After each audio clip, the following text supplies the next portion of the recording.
বঙ্গোপসাগরে চোখ রাঙাচ্ছে ভয়ঙ্কর ঘূর্ণিঝড় রেমাল। ২৬ তারিখ সন্ধ্যেবেলার মধ্যে এটি উপকূলে প্রবেশ করে যাওয়ার সম্ভাবনা রয়েছে। ধীরে ধীরে প্রবেশ করবে।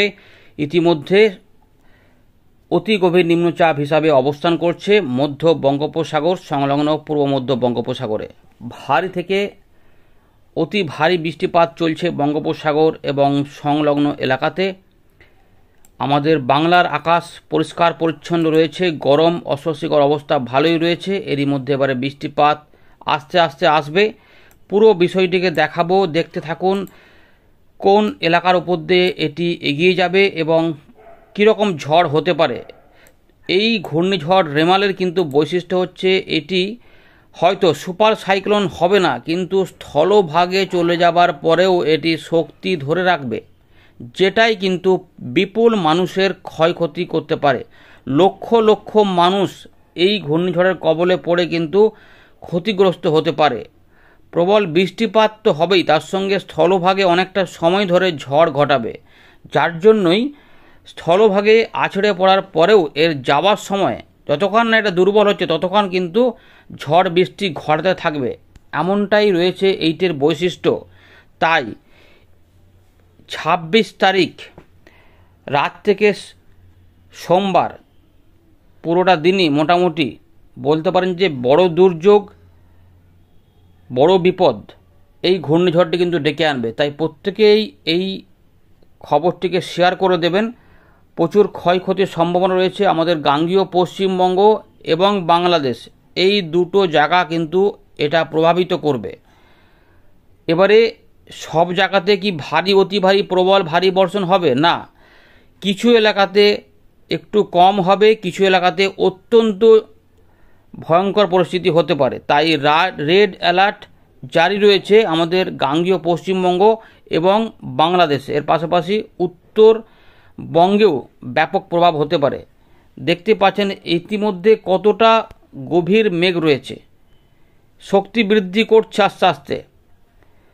অতি গভীর নিম্নচাপ এই অবস্থায় থেকে ২৫ তারিখে এটি ঘূর্ণিঝড়ে, রাতের মধ্যেই ঘূর্ণিঝড়ে পরিণত হওয়ার পরেই এটি আস্তে আস্তে সোজাসুজি উত্তর দিক বরাবর এগোতে থাকবে এবং এটি কিন্তু একটু করে পশ্চিম দিকেও বাঁক নিতে থাকবে। যারই প্রভাবে আমরা দেখব যে উপকূলবর্তী এলাকাগুলিতে মেঘ প্রবেশ করছে এবং আস্তে আস্তে ঝড় এবং বৃষ্টিপাত শুরু হচ্ছে। এর ফলে জলোচ্ছ্বাস কিন্তু ৬ ফুট থেকে ১০ ফুট পর্যন্ত হয়ে যাওয়ার সম্ভাবনা থাকবে। ত্রিপুরা, চট্টগ্রাম এই দিকেও কিন্তু প্রভাব থাকবে। আসাম, মেঘালয়ে থাকবে, কিন্তু চট্টগ্রামের দিকেও থাকবে। ২৯ তারিখের দিকে এটা পূর্ব দিকে যখন যাবে, আস্তে আস্তে উত্তর পূর্ব দিকে বাঁকতে বাঁকতে যাবে। স্থলভাগ আছড়ে পড়ার পরে ধীরে ধীরে সোজাসুজি যেতে যেতে যেতে এটা উত্তর পূর্ব দিক বরাবর বাঁকতে থাকবে। এর ফলে অনেকে জিজ্ঞেস করেছেন আসাম থেকে, এই যে হোজাই রয়েছে, ডিমাপুর রয়েছে, জোরহাট রয়েছে, এখানে কি প্রভাব হবে? এইখানে ২৯ তারিখে সুস্পষ্ট নিম্নচাপ আকারে চলে আসতে পারে, ফলে তখন কিন্তু এখানে বৃষ্টিপাত হবে। আর ২৬ তারিখ থেকে ২৭ তারিখ পর্যন্ত দক্ষিণবঙ্গে এর তুলকালাম চলবে। এছাড়া ২৭ এবং ২৮ উত্তরবঙ্গে তুলকালাম চলবে। এই রকম করে রয়েছে। এবারে আপনাদের পুরো বিষয়টিকে দেখাবো।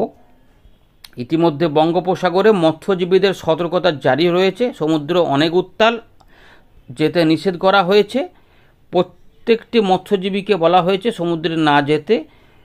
এবারে আমাদের পূর্ব মেদিনীপুর এবং দক্ষিণ ২৪ পরগনা, উত্তর ২৪ পরগনা, হাওড়া, কলকাতা, হুগলি, নদিয়া, পূর্ব বর্ধমান, বীরভূম, কিছু অংশ মুর্শিদাবাদ এবং মালদা, দিনাজপুর এই এলাকার উপর দিয়ে এবং আলিপুরদুয়ার, কোচবিহার, তার সঙ্গে জলপাইগুড়ি এই এলাকার উপর দিয়ে এটা এই এলাকার কাছ দিয়ে কিন্তু এগোতে থাকবে। যার ফলে বাংলাদেশের রংপুর, রাজশাহী, ময়মনসিংহ, ঢাকা, খুলনা, বরিশাল এই এলাকাতে প্রবল ঝড় বৃষ্টি হতে পারে। তাই চাষি ভাইদের অনুরোধ করব, তাদের যেটুকু ব্যবস্থা নেওয়ার অবশ্যই নেবেন। আর যারা কাঁচা বাড়িতে থাকেন, বিশেষ করে উপকূলবর্তী জেলাগুলিতে একটু সতর্ক থাকবেন। আপনাদের দরকারি কাগজপত্র যেগুলো থাকবে অবশ্যই প্লাস্টিকে ভালোভাবে ভরে সেটাকে যাতে জল ঢুকে না যায় সেই ব্যবস্থাটা করে রাখবেন। 2-3টে প্লাস্টিকে মুড়ে নির্দিষ্ট জায়গাতে রাখবেন, যাতে কোনো রকম সমস্যা হলেও যেন সেটা বেঁচে থাকে বা আপনাদের সঙ্গে থাকে, এই ব্যাপারটা নিশ্চিত করবেন। এই আর কি ব্যাপার। এবং গবাদি পশুগুলোর দিকেও খেয়াল রাখবেন, তারাও যাতে ঠিকঠাক থাকতে পারে। এই হচ্ছে ব্যাপার আর কি। এবারে আমাদের আলোচনা করব কিভাবে যাবে, কোন দিকে যাবে, দেখতে থাকুন। আমরা আপনাদের দেখাবো 26 তারিখ। 26 তারিখে উত্তরবঙ্গ সহ যে জেলাগুলি রয়েছে আমাদের গাঙ্গেয় পশ্চিমবঙ্গে, এইগুলোতে যেহেতু এটা সন্ধ্যেবেলার দিকে প্রবেশ হবে, তাই প্রথম দিকে এইগুলোতে অতটা থাকবে না, কিন্তু ঝোড়ো হাওয়া বইতে থাকবে। দেখুন এগুলোতে স্ট্রং সারফেস উইন্ডের সতর্কতা রয়েছে। এইখানে যেটা রয়েছে এটা এই নদিয়া, স্ট্রং সারফেস উইন্ড থাকবে। তার পাশাপাশি ভারী বৃষ্টিপাত, অতি ভারী বৃষ্টিপাত থাকবে। একটু দেখি জুমটা কমাই আর একটু বোঝা যাবে। দেখুন নদিয়াতে ভেরি হেভি অতি ভারী বৃষ্টিপাত থাকবে। এখানে হুগলি অতি ভারী বৃষ্টিপাত থাকবে। এর পাশাপাশি পূর্ব মেদিনীপুরে অতি ভারী বৃষ্টিপাত থাকবে। দক্ষিণ 24 পরগনাতে এক্সট্রিম হেভি রেনফল বা প্রবল ভারী বর্ষণ হবে। উত্তর 24 পরগনা প্রবল ভারী বর্ষণ হবে। কলকাতার দিকে ভারী বৃষ্টিপাত হবে, সঙ্গে ঝড় বইবে। হাওড়াতেও তাই থাকবে। এবারে পশ্চিম মেদিনীপুর ভারী বৃষ্টিপাত হবে। ঝাড়গ্রামে এখানে ভারী বৃষ্টিপাত বলেনি, কিন্তু বৃষ্টিপাত হবে। পরবর্তীকালে পরিবর্তন এটা হবে বলে মনে হচ্ছে। বাঁকুড়া এদিকে বৃষ্টিপাত হবে, তবে ঝোড়ো হাওয়া বইতে থাকবে। তাহলে এই জেলাগুলিতে সতর্কতা রয়েছে। আর উত্তরবঙ্গেও কিন্তু বজ্রবিদ্যুৎ সহ বৃষ্টিপাতের একটা সতর্কতা রয়েছে। এবার এটা আমাদের 27 তারিখে দেখাই। 27 তারিখে দেখুন, 27 তারিখে উত্তরবঙ্গে মালদার দিকে ভারী বৃষ্টিপাত, দিনাজপুরে ভারী বৃষ্টিপাত, সঙ্গে ঝোড়ো হাওয়া থাকবে। উত্তর দিনাজপুর ভারী বৃষ্টিপাত। কোচবিহারের দিকগুলোতে এখনও ভারী বৃষ্টিপাত বলেনি, তবে পরিবর্তন হবে, সেটা অর্থাৎ পরের দিকে যাবে। একটু জুমটা কমাই। উত্তর দক্ষিণ 24 পরগনা রেড অ্যালার্ট থাকবে, এক্সট্রিম হেভি রেনফল হবে। পূর্ব মেদিনীপুর অতি ভারী বৃষ্টিপাত, হুগলি ভারী বৃষ্টিপাত, অতি ভারী বৃষ্টিপাত, নদিয়া ভারী অতি ভারী বৃষ্টিপাত, উত্তর দক্ষিণ 24 পরগনাতেও তাই থাকছে। বর্ধমান ভারী বৃষ্টিপাত, বাঁকুড়া ভারী বৃষ্টিপাত, পুরুলিয়া ভারী বৃষ্টিপাত। ঝাড়গ্রামের দিকে এখনও বলেনি, তবে যেহেতু এগুলোতে হবে তাই এখানেও নিশ্চয়ই হবে এগুলোতে। আর পশ্চিম বর্ধমান এটাতেও ভারী বৃষ্টিপাতই হবে। এই যে পশ্চিম বর্ধমান ভারী বৃষ্টিপাত, বীরভূমেও ভারী বৃষ্টিপাত, অর্থাৎ প্রত্যেকটা জায়গাতেই ভারী বৃষ্টিপাত হবে। মালদা দিনাজপুর থেকে শুরু করে ভারী বৃষ্টিপাত থাকবে। কোচবিহারেও, আলিপুরদুয়ারে ভারী বৃষ্টিপাত থাকবে। জলপাইগুড়িতেও ভারী বৃষ্টিপাত, দার্জিলিং কালিম্পংয়ে ভারী বৃষ্টিপাত থাকবে। আর বাংলাদেশে তাহলে রংপুর, রাজশাহীগুলোতে সবই ভারী বৃষ্টিপাত থাকবে। এটা কিন্তু মোটামুটি পরিষ্কার হয়ে গেল। রেড অ্যালার্ট উত্তর দক্ষিণ 24 পরগনা, তার মানে বাংলাদেশের খুলনা বিভাগের দিকে প্রবল পরিমাণে বৃষ্টিপাত হবে এবং রাজশাহীর দিকেও হবে। এবারে ট্র্যাকটা দেখবো চলুন উইন্ডি থেকে। তো আমরা চলে এলাম উইন্ডির লাইভ স্ক্রিনে। অতি গভীর নিম্নচাপ শক্তি বাড়াতে বাড়াতে এবারে ঘূর্ণিঝড়ের রূপ নিতে শুরু করে দিয়েছে। এইবারে এই যে মধ্য বঙ্গোপসাগর সংলগ্ন আমাদের যে উত্তর বঙ্গোপসাগর রয়েছে, এইখানে আসার পরে কি হবে, এইটাই হচ্ছে আবহাওয়া দপ্তর যেটা যার জন্য বলতে যাচ্ছে এটা ঠিক কোন দিকে যাবে, যে সাগর থেকে খেপুপাড়া পর্যন্ত বলছে। কারণ এটা একটু সরাসরি যে লাস্টের দিকে তো এটা পূর্ব দিকে বাঁকবে, সেই জন্য এইটা বলা হচ্ছে যে এটা আস্তে আস্তে যখন এই যে আমরা ট্র্যাক করছি 25 তারিখে সন্ধ্যেবেলা থেকে উপকূলবর্তী এলাকাতে দমকা ঝোড়ো হওয়া বৃষ্টিপাত শুরু হতে পারে। এই যে 26 তারিখে দেখুন ধীরে ধীরে এটা মাঝে মাঝে একটু অদল বদল হচ্ছে আর কি। এই মুহূর্তে যে লেটেস্ট আপডেট উঠে আসছে, সরাসরি এটা দক্ষিণ 24 পরগনার উপর দিয়ে যাবে, সাগরদ্বীপ, ফেজারগঞ্জ এইখানের উপর দিয়ে যাবে, হলদিবাড়ি, জয়নগর, গোসাবা। এর পাশাপাশি প্রভাব থাকবে দীঘা থেকে শুরু করে মন্দারমণি, কন্টাই, বেলদা, বালিচক, কোলাঘাট, খড়গপুর, ঘাটাল, পিংলা, পাঁশকুড়া, খানাকুল যাবে, আরামবাগ, চন্দননগর, এই দিক দিয়ে সরাসরি এবার এগোবে থাকবে। এর পাশাপাশি এটা প্রভাব থাকবে সুন্দরবন গোটাটাই থাকবে, কলাপাড়া, লালমোহন, মাঠবেড়িয়া, পিরোজপুর, বরিশাল, খুলনা, সাতক্ষীরা, যশোর, লোহগড়া, মাদারীপুর, ফরিদগঞ্জ এগুলো থাকবে, শৈলকুপা, মেহেরপুর, পাবনা, নগরপুর, ঢাকা এই যে এলাকা রয়েছে, এবং আমাদের বীরভূম, মুর্শিদাবাদ, পূর্ব বর্ধমান এই এলাকার উপর দিয়ে প্রভাব দেখাতে দেখাতে ডান দিক দিয়ে চলে যাওয়ার কথা। যার জন্য এবং স্থলভাগে বললাম যেটা শক্তি ধরে থাকবে। দেখুন সরাসরি আমফানের ট্র্যাক একদম, কিন্তু আমফানের মতো সুপার সাইক্লোন হবে না। 110 থেকে 120 কিলোমিটার গতিবেগের মধ্যে এটা আছড়ে পড়বে। এই দেখুন পুরোপুরি দক্ষিণ 24 পরগনা, পূর্ব মেদিনীপুর ধরে হাওড়া কলকাতার উপর দিয়ে যাবে। এবার অনেকে বলছেন যে কেন্দ্রটা যদি কলকাতার উপর দিয়ে যায় তাহলে কি কলকাতাতে ঝড় বৃষ্টি হবে?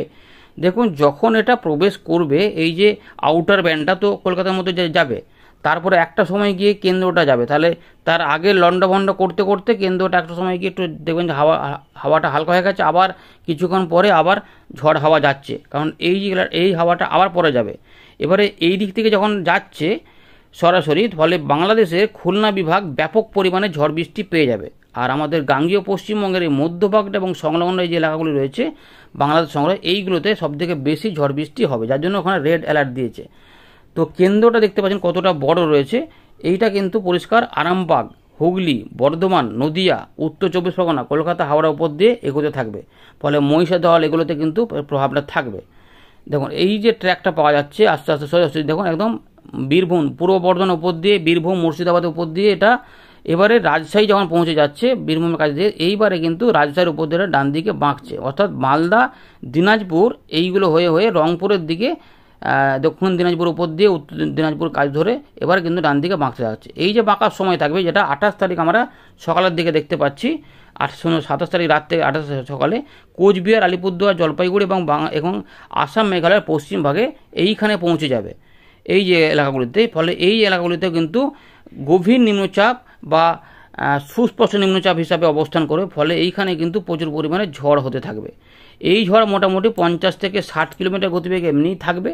আর আমাদের যখন উপকূলে যখন প্রবেশ করবে তখন কিন্তু 100 থেকে 110 গতিবেগের মধ্যে থাকবে। এবারে পশ্চিমের দিকে যে জেলাগুলি থাকছে পুরুলিয়া, বাঁকুড়া এবং ঝাড়গ্রাম, তার সঙ্গে পশ্চিম মেদিনীপুর, এই বর্ধমান, এই দিকগুলোতে মোটামুটি অন্তত 50 থেকে 70-এর মধ্যে গতিবেগ থাকতে পারে ঝড়, এবং তার সঙ্গে বাকি বর্ধমান সহ এলাকাগুলিতে 70 থেকে 80 বা 90, কোনো কোনো ক্ষেত্রে হয়তো 95 পর্যন্ত হতে পারে। আর যদি আর একটু ডান দিকে বেঁকে যায় সেক্ষেত্রে এই পশ্চিমের দিকের জেলাগুলি থেকে বেশ কিছু অংশে 50 থেকে 70-এর মধ্যে ঝড় বইবে, যেমন সেই কালবৈশাখী ঝড় হয় সেই রকম করে আর কি থাকবে, কিন্তু লম্বা সময় ধরে এটা এর গতিবেগটাকে ধরে থাকবে অনেকখানটা ধরে, যার জন্য বিহার এগুলোতেও কিন্তু থাকবে। এই সময়কালে ময়মনসিংহ, ঢাকা, খুলনা, বরিশাল এগুলোতে প্রচুর পরিমাণে ঝড় বৃষ্টি হবে। এবারে একটু বৃষ্টিপাতটা নিয়ে আলোচনা করি।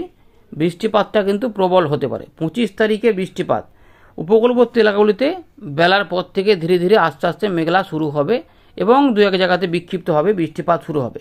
উপকূল সমুদ্র তো থাকছেই অনেকটা উত্তাল, ইতিমধ্যে উত্তাল হয়ে গেছে এবং 6 থেকে 10 ফুটের ঢেউ কিন্তু হতে পারে, এতটাই উত্তাল, তাই মৎস্যজীবীরা ভুলেও যাবেন না। তো 25 তারিখ রাত থেকে বৃষ্টিপাত শুরু হয়ে যাবে এবং 26 তারিখ সকাল থেকেই বৃষ্টিপাত, মেঘলা আকাশ হয়ে যাবে। এবং আমাদের পুরুলিয়া থেকে শুরু করে বীরভূম, মুর্শিদাবাদ এদিকেও বৃষ্টিপাত ঢুকবে এবং উড়িষ্যা ধরে গাঙ্গীয় পশ্চিমবঙ্গের উপকূলবর্তী জেলাগুলি ধরে বৃষ্টিপাত ঢুকতে থাকবে। প্রত্যেক এলাকাতে বৃষ্টিপাত হবে, ওয়াইড স্প্রেড রেনফল হবে, তাই অনেকটা এলাকা থেকে বৃষ্টিপাত থাকবে। ত্রিপুরা, মিজোরাম, মণিপুর, চট্টগ্রাম, বাংলাদেশের ঢাকা, খুলনা, বরিশাল, ময়মনসিংহ, সিলেট সমস্ত এলাকাতে বৃষ্টিপাত প্রবেশ করে যাচ্ছে। দেখতেই পাচ্ছেন ধীরে ধীরে দেখাচ্ছি, এইভাবে কিন্তু এই এলাকাটা থাকবে, যার জন্য এটা প্রচুর পরিমাণে 26 তারিখ রাতের পর থেকে বৃষ্টিপাত প্রচুর পরিমাণে বাড়তে পারে। সেজন্য চন্দ্রকোনা থেকে শুরু করে একদম বাঁকুড়া, পুরুলিয়া, আসানসোল, দুর্গাপুর এগুলোতে বৃষ্টিপাত আসবে, বীরভূমেও আসবে এবং বর্ধমান, এখানে দেখুন ভারী থেকে অতি ভারী বৃষ্টিপাত মেদিনীপুরের দিকে, পূর্ব মেদিনীপুরে থাকবে, অনেক বৃষ্টিপাত হবে। আর দীঘা, মন্দারমণি, কন্টাই, ডায়মন্ড হারবার এগুলোতে খেজুরি বৃষ্টিপাত প্রচুর থাকবে। এবং বাংলাদেশের বললাম যে খুলনা, বরিশাল এগুলোতে বৃষ্টিপাত থাকবে, খুলনা বিভাগ প্রচুর বৃষ্টিপাত পাবে এবং রাজশাহী বৃষ্টিপাত পাবে। এইভাবে কিন্তু বৃষ্টিপাত ভারী থেকে অতি ভারী হতে হতে এগোতে থাকবে, যার জন্য দেখো এই যে যত এগোবে রংপুর এবং উত্তর দিনাজপুর, এখানে আসাম, মেঘালয় পশ্চিম ভাগ, ময়মনসিংহ এবং জলপাইগুড়ি, আলিপুরদুয়ার, কোচবিহার, এখানে কিন্তু 27 তারিখ রাত থেকে 28 তারিখ সকালের মধ্যে ভারী অতি ভারী বৃষ্টিপাত হবে। এই সময়কালে ঢাকা, খুলনা, চট্টগ্রাম, বরিশাল এগুলোতে কিন্তু ময়মনসিংহ, সিলেটে সব জায়গাতেই ঝড় বৃষ্টি হতে থাকবে প্রচুর পরিমাণে। এবার 28 তারিখ সকাল থেকে এগুলো সব কমে যাবে, এইটা আপনাদের দেখিয়ে দিলাম। দিয়ে দেখুন উত্তর পূর্ব দিকে চলে যাচ্ছে, 29 তারিখে খেলা শেষ হয়ে যাবে। এবারে আমাদের যেটা দেখাবো অন্য দু একটা মডেল দেখিয়ে দিই। জিএফএস কি করবে, জিএফএসও কিন্তু কীভাবে যাচ্ছে দেখুন, 26 তারিখ প্রবেশ করবে। জিএফএস বলছে সরাসরি বর্ডার এলাকাতে যাবে, সুন্দরবনের মধ্যে সরাসরি যাবে, কিন্তু এর কলকাতা, 24 পরগনা, হাওড়া, হুগলি, নদিয়া এইগুলোর উপর দিয়ে এবং বাংলাদেশের খুলনা, ঢাকা, বরিশাল এগুলোর উপর দিয়ে যাবে। ফলে প্রত্যেক এলাকাতে ঝড় বৃষ্টি হতে থাকবে এবং এটা কিন্তু আরেকটু আগে থেকে এগিয়ে যাবে। ফলে তখন কিন্তু জলপাইগুড়ি এবং উত্তর দিনাজপুরের দিকে কম হতে পারে, দার্জিলিং, কালিম্পংয়ে বৃষ্টিপাত অতটা নাও হতে পারে, কিন্তু রংপুর পর্যন্ত এলাকা যেটা রয়েছে গাঙ্গেয় পশ্চিমবঙ্গ সহ এবং ত্রিপুরা, সিলেট, ময়মনসিংহ, ঢাকাতে প্রবল পরিমাণে বৃষ্টিপাত হতে হতে আসামের দিকে, মেঘালয়ের দিকে চলে যাবে এইভাবে, অর্থাৎ পূর্ব দিকে যাবেই। এবারে যদি এটাকে আইকনে ফেলি, আইকনেও দেখুন কি দেখাচ্ছে। আইকন এখন এই মুহূর্তে কি বলছে, আইকন বলছে এই মুহূর্তে 26 থেকে 27-এর মধ্যে 27 তারিখ প্রবেশ করে যাচ্ছে। এটা কিন্তু সরাসরি সুন্দরবন দিয়ে যাচ্ছে, সরাসরি যাচ্ছে। প্রবল বৃষ্টিপাত এখানে মেদিনীপুর, কলকাতা, হাওড়া, হুগলি, বর্ধমান, উত্তর দক্ষিণ 24 পরগনাতে প্রবল ঝড় বৃষ্টি ঘটাতে মেহেরপুর মানে নদিয়া, মুর্শিদাবাদ সহ বীরভূমের দিকেও হবে। এটা বাংলাদেশ দিকে এখানেই বেগে যাচ্ছে নদিয়ার পাশ ধরে। ফলে কেন্দ্রটা এই খুলনা বিভাগে থাকছে। যশোর, লোহাগড়া, মাদারীপুর, ফরিদপুরে ভয়ানক বৃষ্টিপাতের কবলে হতে পারে। লক্ষ লক্ষ মানুষ কিন্তু এর ফলে ক্ষতিগ্রস্ত হতে পারে। এইভাবে এগিয়ে যাবে। সুতরাং দুর্যোগ থাকবে 26, 27 এবং 28 ময়মনসিংহ, সিলেট এবং তার দিকে লাস্টে এটা আসামে পৌঁছাবে, এতটা কিন্তু রয়েছে। তাই প্রত্যেক এলাকাতে বৃষ্টিপাত হবে। এই রয়েছে আপাতত আপডেট, পরিবর্তন হলে জানাবো। ধন্যবাদ।